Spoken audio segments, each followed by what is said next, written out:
اجالا جب شوٹنگ سے فارغ ہوئی تو اسے پتہ چلا کہ کوئی اس کا انتظار کر رہا ہے۔ وہ ملنے کے لیے باہر آئی تو ایک خوبصورت سا لڑکا بیٹھا ہوا تھا۔ اس نے اجالا سے کہا کہ وہ اس کا بہت بڑا فین ہے اور وہ اس کے پروگرامز بہت شوق سے دیکھتا ہے اور وہ اس کے ساتھ چائے پینا چاہتا ہے۔ اجالا نے اس کا شکریہ ادا کیا اور معذرت کی کہ نہیں، اسے گھر جانا ہے اور وہ زیادہ ٹائم باہر نہیں گزار سکتی۔ لیکن وہ لڑکا بضد رہا۔ اس نے اپنا نام کاشف بتایا اور کہا کہ وہ اجالا کے ساتھ تھوڑا ٹائم گزارے گا، اس کے ساتھ چائے پیے گا، تصویر کھینچے گا، اس کے بعد وہ اپنے گھر چلا جائے گا کیونکہ وہ اجالا کا بہت بڑا فین ہے اور اس نے اپنے دوستوں سے وعدہ کیا ہے کہ وہ اجالا کے ساتھ ان کو اپنی تصویر ضرور دکھائے گا۔ اجالا نے اس کی بات مانی اور اس کے ساتھ کیفیٹیریا چلی گئی اور وہاں پہ ان دونوں نے چائے پی۔ چائے پینے کے بعد جیسے ہی گھر جانے کے لیے اجالا اور کاشف کھڑے ہوئے، اجالا کے موبائل پہ اچانک ہی رنگ ٹون ہوئی اور اس پہ ڈاکٹر اسد کی کال تھی اور وہ پریشانی کے عالم میں اس کو بتا رہے تھے کہ اجالا کی بہن علینا کی حالت ٹھیک نہیں ہے اور اس کو فوراً ہی ہاسپٹل پہنچنا پڑے گا۔ یہ سنتے ہی اجالا پریشان ہوئی۔ کاشف اس کے ساتھ ہی تھا۔ اس نے اجالا کو ہاسپٹل چلنے کی پیشکش کی لیکن اجالا نے منع کر دیا اور کہا کہ وہ خود مینج کر لے گی۔ یہ کہہ کر اجالا باہر نکل گئی اور کسی ٹیکسی کا انتظار کرنے لگی۔ ٹیکسی کو آنے میں ٹائم لگ رہا تھا۔ اتنے میں کاشف اس کے پاس دوبارہ آیا اور اسے درخواست کی کہ وہ پریشان نہ ہو، وہ اسے ہاسپٹل تک چھوڑ دے گا کیونکہ اس کے گھر پہ ایمرجنسی ہے، اس کی بہن کی طبیعت ٹھیک نہیں ہے۔ پہلے اجالا نے کچھ دیر سوچا اور اس کے بعد اس نے کاشف کی بات کو سن کر اس کی حامی بھری اور اس بات پہ رضامند ہو گئی کہ کاشف اسے ہاسپٹل ڈراپ کر دے۔ کاشف نے جب اجالا کو ہاسپٹل ڈراپ کیا تو وہ اجالا کے ساتھ ہی ہاسپٹل میں اس کے ساتھ اندر چلا گیا۔ اجالا نے اس وقت دھیان نہیں دیا۔ اجالا اندر پہنچی تو علینا اس وقت بے ہوشی کی حالت میں تھی۔ ڈاکٹر اسد نے بتایا کہ علینا کی حالت خراب ہو گئی تھی۔ اس نے خراب حالت میں ڈاکٹر اسد کو کال کیا اور انہوں نے فٹافٹ ایمبولینس بھیجی جو علینا کو لے کر ہاسپٹل پہنچی۔ علینا کو دراصل برین ٹیومر تھا۔ اجالا اور علینا دو ہی بہنیں تھیں، ان کے والدین کا انتقال ہو گیا تھا۔ یہ دونوں لاہور میں رہتی تھیں۔ جب ان کے والدین کا انتقال ہوا تو کسی بھی رشتہ دار نے ان کی مدد کے لیے ہاتھ نہیں بڑھایا۔ اس دوران پریشانی کی وجہ سے علینا کی حالت بھی خراب رہنے لگی۔ اس کو مینٹلی اسٹریس تھا۔ اس کے بعد آہستہ آہستہ اس کی طبیعت بگڑتی گئی۔ اجالا اور علینا کا کوئی ذریعہ معاش نہیں تھا۔ والدین کے انتقال کے بعد دونوں بہنیں پریشانی کی حالت میں تھیں۔ جب اجالا کو کہیں بھی نوکری نہ ملی تو اجالا نے ایکٹر بننے کا فیصلہ کیا اور ماڈلنگ شروع کی۔ ماڈلنگ اور ایکٹریس سے جو بھی اس کو انکم ہوتی اس سے وہ اپنے گھر کا اور اپنی بہن کا خرچہ چلاتی تھی اور ساتھ ساتھ اپنی بہن کا علاج بھی کرواتی تھی۔ ڈاکٹر اسد علینا کا علاج کرتے تھے کیونکہ اجالا زیادہ پیسے افورڈ نہیں کر سکتی تھی، لیکن ڈاکٹر اسد پھر بھی ایک اچھے ڈاکٹر تھے جو کہ علینا کا ٹریٹمنٹ کر رہے تھے، مگر وہ ایڈوانس ٹریٹمنٹ نہیں کر سکتے تھے کیونکہ ڈاکٹر اسد سرجن نہیں تھے، وہ ایک عام ڈاکٹر تھے اور علینا کا علاج پراپر طریقے سے ایک سرجن ہی کر سکتا تھا اور اجالا اس کے لیے پیسے جمع کر رہی تھی، مگر ساتھ ساتھ وقتی طور پر ڈاکٹر اسد سے بھی میڈیسن لے کر اپنی بہن کی تکلیف دور کرنے کی کوشش کرتی تھی۔ اجالا جب ہاسپٹل میں تھی تو ڈاکٹر اسد نے بتایا علینا کی طبیعت کے بارے میں۔ اجالا بہت پریشان ہو گئی۔ ڈاکٹر اسد نے کہا کہ اب علینا کا علاج جلد سے جلد کرنا پڑے گا ورنہ علینا کی زندگی اور موت کا مسئلہ ہے، کیونکہ اب میڈیسن سے مسئلہ حل نہیں ہونے والا، اب علینا کا آپریشن لازمی ہے۔ کاشف اس تمام وقت میں باہر ریسپشن پر رہا۔ اجالا جب ڈاکٹر اسد کے پاس سے نکلی، کاشف نے پوچھا کہ کیا ہوا ہے۔ اجالا نے اس بارے میں کچھ نہیں بتایا اور کہا کہ کچھ نہیں، علینا کی طبیعت ٹھیک نہیں تھی، وہ گھر پہ اکیلی تھی، ایک دم اس کو اسٹریس ہوا، اس کو ہاسپٹل لانا پڑا۔ اتنے میں ڈاکٹر اسد نے اجالا کو بتایا کہ علینا کو ہوش آ گیا ہے، اب اس کی طبیعت بہتر ہے، اجالا اب اسے گھر لے کر جا سکتی ہے۔ کاشف نے اجالا کو پیشکش کی کہ وہ علینا کو اور اجالا کو گھر پر چھوڑ دے گا۔ اجالا نے اس پیشکش سے انکار کر دیا، مگر کاشف کے اصرار کرنے پر اجالا نے حامی بھری اور علینا کو لے کر کاشف کے ساتھ اس کی گاڑی میں بیٹھ گئی۔ کاشف نے جب انہیں گھر پر ڈراپ کیا تو علینا نے کاشف کو گھر پر آنے کی دعوت دی کیونکہ گاڑی میں بیٹھنے کے بعد علینا اور کاشف میں بات چیت ہو گئی تھی۔ علینا کافی بولنے والی خوش مزاج لڑکی تھی اور اسے کاشف بہت پسند آیا تھا۔ تھوڑی ہی دیر میں علینا اور کاشف نے ایک دوسرے سے نمبر ایکسچینج کر لیے تھے۔ کاشف نے اجالا سے اس کے گھر آنے کی اگلی دفعہ پھر اجازت چاہی، مگر اجالا نے منع کر دیا، جس پر علینا نے اجالا کو آنکھیں دکھانا چاہی، مگر اجالا نے علینا کی طرف بھی نہیں دیکھا اور علینا کو نظر انداز کر دیا اور کاشف کو اس کی مدد کرنے کا شکریہ ادا کیا اور ساتھ میں کہا کہ وہ اپنے فینس سے گھر پر نہیں ملتی، مگر کاشف نے جو اس کی مدد کی ہے اس پر وہ اس کا دل سے شکریہ ادا کرتی ہے، کیونکہ اس مشکل ٹائم میں جب وہ اکیلی تھی تو کاشف نے اس کی واقعی ایک دوست بن کے مدد کی تھی۔ اگلے دن شوٹنگ سے جب اجالا گھر واپس آئی تو کاشف اس کے گھر پر تھا، جس پر اجالا کو بہت حیرت ہوئی اور ناگواری بھی ہوئی، لیکن علینا نے کہا کہ اس کی کاشف سے فون پر بات ہوئی تھی۔ کاشف نے اس کی طبیعت پوچھنے کے لیے فون کیا تھا اور پھر وہ علینا کی اجازت سے ہی گھر پر آیا ہے، لیکن اجالا کو اس کا آنا ناگوار گزرا اور اجالا چاہتی تھی کہ وہ جلد از جلد وہاں سے چلا جائے۔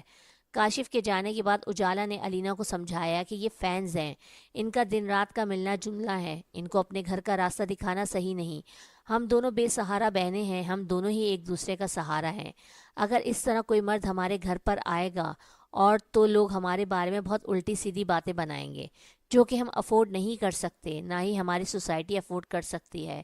تو برائے مہربانی اگلی دفعہ وہ کاشف کو نہ بلائے، اور اگر کاشف اسے فون بھی کرے تو وہ اسے صرف فون کی حد تک ہی کانٹیکٹ رکھے، بلکہ کوشش کرے کہ وہ کانٹیکٹ بھی نہ ہو، کیونکہ یہ نامناسب سی بات ہے۔ اگر ان کے والدین زندہ ہوتے تو اس بات کو کبھی بھی پسند نہیں کرتے۔ علینا نے اجالا کی بات مان لی۔ اگلے دن شام کے وقت علینا اور اجالا بیٹھی ہوئی چائے پی رہی تھی کہ ان کے دروازے پر دستک ہوئی۔ اجالا نے جا کر دروازہ کھولا تو سامنے ایک آدمی کھڑا تھا، خوبصورت سا، ہینڈسم سا، ٹال سا۔ اس آدمی نے سوال کیا کہ کیا وہ اجالا ہے؟ اجالا نے کہا ہاں۔ اس کے ساتھ ہی اس نے اجالا کو باتیں سنانی شروع کر دیں کہ اس جیسی لڑکیاں دوسروں کے گھروں میں آگ لگاتی ہیں، دوسروں کے گھروں کو توڑتی ہیں، وہ اس کے بھائی کو پھنسا رہی ہے، اس کے بھائی سے باتیں کرتی ہے، اس کے فیملی کے لوگ اس کے بھائی سے باتیں کرتے ہیں۔ ان جیسی لڑکیوں کی اپنی تو کوئی حیثیت ہوتی نہیں ہے، لیکن وہ امیر لڑکوں کو دیکھ کر پھنساتی ہیں اور ان سے اپنے کام نکلواتی ہیں۔ اجالا شوق کی کیفیت میں تھی، اسے کچھ سمجھ میں نہیں آ رہا تھا کہ یہ سب کچھ کیا ہو رہا ہے اور وہ اس آدمی کو کیا بولے، اور یہ آدمی کس کے بارے میں بات کر رہا ہے۔ پھر اس آدمی نے کہا کہ وہ کاشف کا بڑا بھائی ہے اور وہ بالکل برداشت نہیں کر سکتا کہ کوئی بھی ایکٹریس اس کے بھائی سے رابطہ رکھے، کیونکہ اس کے بھائی کی منگنی ہو چکی ہے اور بہت جلد اس کے بھائی کی شادی ہونے والی ہے، اور اس کے بھائی کو تو ویسے بھی عادت ہے ہلکے پھلکے افیئرز رکھنے کی، لیکن وہ شادی صرف اسی لڑکی سے کرے گا جسے اس کی فیملی نے پسند کیا ہے، اور اس لڑکے نے خود بھی پسند کیا ہے۔ یہ سننے کے بعد اجالا کو سمجھ میں آیا کہ یہ سب قصہ کیا ہے۔ ابھی اجالا کچھ جواب دیتی، اتنے میں علینا اپنے کمرے سے نکلی اور بہت ہی غصے میں اس آدمی کے اوپر بھڑکی اور کہا کہ ہم نے تمہارے بھائی کو اپنے گھر نہیں بلایا اور نہ ہی تمہارے بھائی سے کوئی رابطہ رکھنا چاہتے ہیں، تمہارا بھائی خود ہم سے رابطہ کرتا ہے اور ہمارے گھر کی طرف آتا ہے۔ ہمارے گھر پر آنے سے پہلے تمہیں 10 دفعہ سوچنا چاہیے تھا اور اپنے بھائی سے رابطہ کرنا چاہیے تھا، اس کو سمجھانا چاہیے تھا کہ وہ ہماری طرف آنا چھوڑ دے، ہمیں فون نہ کرے، اور نہ ہی ہم اسے فون کر کے بلاتے ہیں۔ اس کے ساتھ ہی علینا کی حالت بگڑ گئی، اس کے منہ سے جھاگ نکلنے لگا۔ اجالا کے ہاتھ پاؤں پھول گئے اور اس نے فوراً دانیال سے کہا کہ وہ یہاں سے چلا جائے۔ اس کی بہن کی حالت صحیح نہیں ہے، لیکن دانیال نے اس کی بات کو انسنا کر دیا اور علینا کے منہ پر ایک تھپڑ مارا۔ علینا کے منہ سے جھاگ نکلنا شروع ہو گیا تھا۔ جیسے ہی دانیال نے علینا کے منہ پر تھپڑ مارا، اجالا کو بہت غصہ آیا۔ اس نے دانیال کو دھکا دیا اور کہا کہ یہاں سے نکل جاؤ، مجھے بھی اپنے ڈاکٹر کو بلانا ہے، تم ہوتے کون ہو میری بہن پر ہاتھ اٹھانے والے؟ دانیال نے یہ سب سن کر کہا کہ وہ نیورو سرجن ہے اور اس کا نام ڈاکٹر دانیال ہے اور وہ لاہور کے جنرل ہاسپٹل میں نیورو ہیڈ ہے۔ اس دوران علینا بے ہوش ہو چکی تھی، مگر اجالا دانیال کی بات سننے کو تیار نہیں تھی۔ وہ مسلسل دانیال سے اس بات کی تکرار کر رہی تھی کہ وہ گھر سے نکل جائے تاکہ وہ ڈاکٹر اسد کو کال کرے، کیونکہ اجالا کی سمجھ میں نہیں آ رہا تھا کہ دانیال کیا کہہ رہا ہے۔ اسے بس یہ نظر آ رہا تھا کہ دانیال نے علینا پر ہاتھ اٹھایا، لیکن دانیال نے اجالا کو نظر انداز کیا، علینا کو گود میں اٹھایا اور جا کے بستر پہ لٹایا، اس کا معائنہ کیا اور ساتھ میں اس کی میڈیسن کا بغور جائزہ لیا اور یہ دیکھ کر چند میڈیسن لکھی اور چلا گیا۔ اس کے جانے کے بعد جب اجالا نے ڈاکٹر اسد کو کال کر کے ڈاکٹر دانیال کے بارے میں پوچھا تو ڈاکٹر اسد نے ڈاکٹر دانیال کی بہت تعریف کی اور بتایا کہ وہ بہت بڑے نیورو سرجن ہیں اور ان کے ہاتھ میں بہت شفا ہے، لیکن ان کا علاج کروانا کوئی آسان چیز نہیں ہے، ان کا اپوائنٹمنٹ ہی بہت مشکل سے ملتا ہے۔ ڈاکٹر دانیال کی لکھی ہوئی میڈیسن اجالا نے علینا کو دی تو علینا کو کچھ فائدہ محسوس ہوا۔ اگلے ہی دن اس کے پاس کال آئی تو وہ ڈاکٹر دانیال کی تھی، وہ اجالا سے ملنا چاہتے تھے۔ اجالا نے ان سے ملنے سے انکار کر دیا، مگر ڈاکٹر دانیال کا اصرار تھا کہ وہ اجالا ان سے ایک دفعہ مل لے، اس میں اجالا کا ہی فائدہ ہے۔ اجالا نے انہیں کیفے میں بلایا. ڈاکٹر دانیال آئے. انہوں نے کہا میں اسٹریٹ فارورڈ بندہ ہوں اور میں اسٹریٹ فارورڈ ہی بات کروں گا. میں ڈاکٹر ہوں, نیورو سرجن ہوں, یہ بات آپ جان چکی ہیں. آپ کی بہن کا میں علاج فری میں کر دوں گا, مگر اس کے لیے میری ایک شرط ہے کہ آپ کو میری بیوی بننے کا ناٹک کرنا پڑے گا, کیونکہ میری والدہ مجھ پر شادی کرنے کا زور ڈال رہی ہیں اور میں شادی نہیں کرنا چاہتا کچھ ٹائم تک. آپ میری بیوی بننے کا ڈرامہ کریں گی, اس دوران آپ کی بہن کا علاج بھی ہو جائے گا اور میری والدہ کو بھی اس بات کی تسلی ہو جائے گی کہ میری شادی ہو چکی ہے, اور پھر کسی بات پہ لڑ کے ہم اپنی زندگی الگ الگ کر لیں گے. اجالا کو اس بات پر بہت غصہ آیا کہ یہ آدمی کیا چیز ہے, اس کے لیے زندگی مذاق ہے. پہلے میرے گھر آ کے تماشا کیا, میری بہن کی حالت خراب ہوئی, اور اب جو ہے یہ اس طرح کی پیشکش مجھے کر رہا ہے. اس نے خاموشی سے ڈاکٹر دانیال کو ایک نظر دیکھا اور اٹھ کر چلی گئی. گھر آ کر جب اس نے علینا کی طرف دیکھا تو علینا کی طبیعت دوبارہ خراب ہو رہی تھی. علینا کے بارے میں جب اس نے ڈاکٹر اسد سے ڈسکس کیا تو ڈاکٹر اسد نے کہا کہ علینا کا آپریشن کرنا اب لازمی ہے, ورنہ ٹیومر اتنا بڑھ چکا ہے کہ علینا کی زندگی اور موت کا مسئلہ ہے, اور اس کے لیے جو پیسوں کا اماؤنٹ تھا وہ اجالا کے بس سے باہر تھا. اجالا نے کافی سوچا اور سوچنے کے بعد اس نے ڈاکٹر دانیال کی آفر ایکسیپٹ کرنے کے بارے میں حامی بھر لی. اس نے ڈاکٹر دانیال کو کال کی اور ان سے کہا کہ وہ ان کی بات ماننے کے لیے تیار ہے. ڈاکٹر دانیال نے اس سے ملنے کا وقت مقرر کیا اور اس کے گھر پر ملنے کے لیے آئے, اور ساتھ میں ڈاکٹر دانیال نے اس کو بتایا کہ یہ صرف ایک ڈرامہ ہوگا, ان دونوں کی شادی نہیں ہوگی, اور جو وقت آئے گا الگ ہونے کا تو وہ آسانی کے ساتھ الگ ہو جائیں گے. لیکن اس دوران ڈاکٹر دانیال نے وعدہ کیا کہ اس کی بہن علینا بالکل ٹھیک ہو جائے گی, وہ علینا کا علاج کرے گا, اس کا آپریشن کرے گا, اور علینا اس کے ساتھ ساتھ اجالا کو اس ڈرامہ کرنے کے پیسے بھی ملیں گے جو وہ اس کے اکاؤنٹ میں ڈلوا دے گا. الگ ہونے کے بعد اجالا جو چاہے اپنا کاروبار کر سکتی ہے, اس کو اس کے لیے کوئی مشکل کا سامنا نہیں کرنا پڑے گا. اجالا نے یہ ساری باتیں سن کر حامی بھری, اور اس کے بعد اجالا اور ڈاکٹر دانیال نے دن طے کیا جس دن ڈاکٹر دانیال کو اجالا کو اپنے گھر لے کر جانا تھا. وقت مقرر ڈاکٹر دانیال اجالا کے گھر پر پہنچے. اجالا اور انیلا دونوں تیار تھیں.